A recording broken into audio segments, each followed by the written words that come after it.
بسم اللہ الرحمن الرحیم۔ السلام علیکم ورحمۃ اللہ وبرکاتہ۔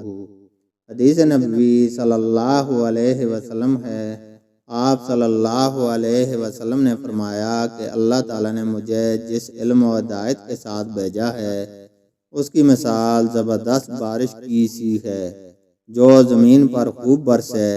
بعض زمین جو صاف ہوتی ہے وہ پانی کو پی لیتی ہے اور بہت سبزہ اور گھاس اگاتی ہے، اور بعض زمین جو سخت ہوتی ہے وہ پانی کو روک لیتی ہے۔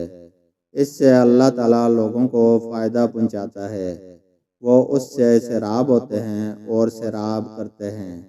اور کچھ زمین کے بعد خطوں پر پانی پڑتا ہے جو بالکل چٹیل میدان ہوتے ہیں، نہ پانی کو روکتے ہیں اور نہ ہی سبزہ اگاتے ہیں۔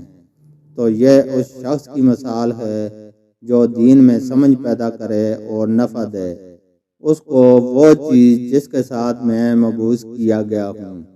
اس نے علم دین سیکھا اور سکھایا، اور اس شخص کی مثال جس نے سر نہیں اٹھایا، یعنی توجہ نہیں کی، اور جو ہدایت دے کر میں بھیجا گیا ہوں اسے قبول نہیں کیا۔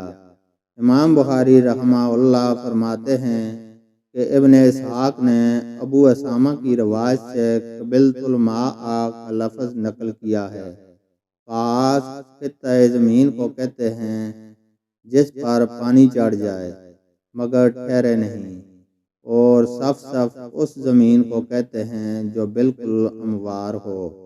اللہ تعالیٰ سے دعا ہے کہ وہ ہمیں قرآن اور حدیث کو سننے، سمجھنے اور اس پر عمل کرنے کی توفیق عطا فرمائے۔ آمین۔